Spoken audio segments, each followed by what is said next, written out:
Hello বন্ধুরা, পলক ম্যাগাজিনের পক্ষ থেকে আপনাদের স্বাগত। লোকসভা নির্বাচনের ফলাফল এবং বিধানসভা 4 আসনের উপনির্বাচনের ফলাফলের পর কলকাতার ধর্মতলা চত্বরে 2024 21শে জুলাই অনুষ্ঠিত হতে চলেছে তৃণমূল কংগ্রেসের পক্ষ থেকে। মমতা বন্দ্যোপাধ্যায়ের ঘোষণা মতো এই মঞ্চেই তারা বিজয় উৎসব পালন করবে।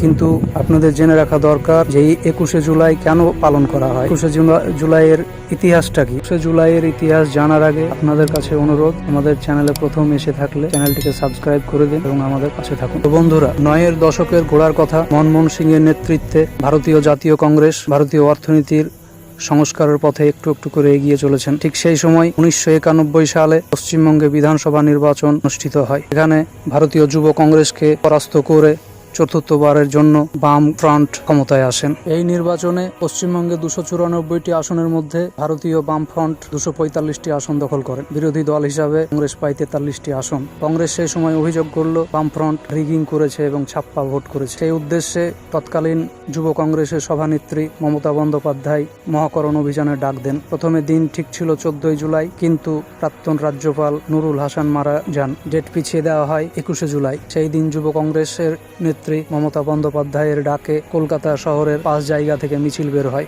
মমতা বন্দ্যোপাধ্যায় ছাড়াও সেদিন উপস্থিত ছিলেন যুব কংগ্রেসের প্রথম সারির নেতা নেত্রীরা, যেমন মদন মিত্র, সৌগত রায়, সুদীপ বন্দ্যোপাধ্যায়, শোভনদেব চট্টোপাধ্যায়, কাকলি ঘোষ দস্তিদার, জ্যোতিপ্রিয় মল্লিকের মতো প্রথম সারির নেতা। মহাকরণ পৌঁছানোর আগেই ব্যারিকেডিং করে পুলিশ মিছিলের যাত্রাপথ আটকিয়ে দেয়। পুলিশ মিছিল আটকাতেই কর্মী সমর্থকদের সঙ্গে পুলিশের ধস্তাধস্তি শুরু হয়। যুব কংগ্রেসের কর্মী সমর্থকদের থেকে ছোড়া হয় ইট পাথর। মিছিল আটকাতেই যুব কংগ্রেসের কর্মী সমর্থকদের সঙ্গে পুলিশের ধস্তাধস্তি শুরু হয়ে যায়। যুব কংগ্রেসের কর্মী সমর্থকরা পুলিশকে উদ্দেশ্য করে ইট পাথর, বিক্ষোভকারীদের সামলাতে পুলিশের পক্ষ থেকে ছোড়া হয় কাঁদানি গ্যাসের শেল। বেধড়ক লাঠিচার্জ করা হয়। লাঠির ঘায়ে আহত হন খোদ মমতা বন্দ্যোপাধ্যায়। নেত্রী জখম হয়েছে শুনে পুলিশের ওপর ঝাঁপিয়ে পড়ে যুব কংগ্রেসের কর্মী সমর্থকরা। পুলিশ ভ্যান লক্ষ্য করে অগ্নিসংযোগ করা হয় এবং বেশ কিছু বোমাও পড়ে। পাল্টা হিসাবে পুলিশ মারমুখী হয়ে পড়ে। গোটা কলকাতার রাস্তা কার্যত রণক্ষেত্রে পরিণত হয়। পরিস্থিতি হাতের বাইরে বেরিয়ে যাওয়ায় পুলিশ গুলি ছুটতে শুরু করে। তারপর বিকেলের দিকে পরিস্থিতি শান্ত হলে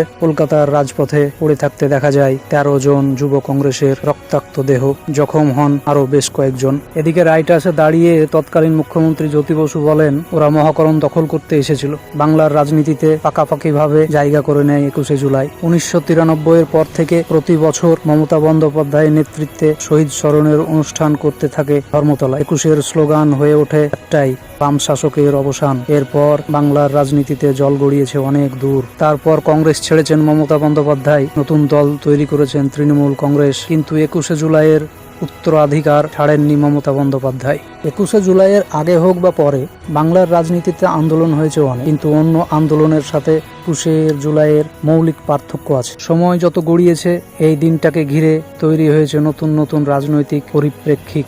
তাই 2024-এর 21শে জুলাইয়ের মঞ্চ থেকে তৃণমূল কর্মী সমর্থকদের নতুন কি স্লোগান, দিশা, পথ নির্দেশিকা দেখাতে পারেন নেত্রী মমতা বন্দ্যোপাধ্যায়, সেটাই এখন দেখা। এবারের 21শে জুলাইয়ের মূল চমক থাকছে উত্তরপ্রদেশের প্রাক্তন মুখ্যমন্ত্রী ও সমাজবাদী পার্টির নেতা অখিলেশ যাদব এবং ইন্ডিয়া জোটের অন্যান্য শরিক দলের নেতারা। ফলে একসঙ্গে বঙ্গ রাজনীতি এবং জাতীয় রাজনীতিতে একটা বিশেষ বার্তা দিতে চাইছেন মমতা বন্দ্যোপাধ্যায়। এবারের 21শে জুলাইয়ের মঞ্চ যেমন লোকসভা ভোটের ফলাফল এবং 4 আসনের উপনির্বাচনের ফলাফলের বিজয় উৎসব হিসেবে পালন করবে, তেমনি বিভিন্ন রাজনীতিবিদদের মতে আগামী 2026 সালের বিধানসভা নির্বাচনের কথা মাথায় রেখে মমতা বন্দ্যোপাধ্যায় পার্টি কর্মী সমর্থকদের উদ্বুদ্ধ করবেন। তো বন্ধুরা, এই ছিল মোটামুটি 21শে জুলাইয়ের ইতিহাস।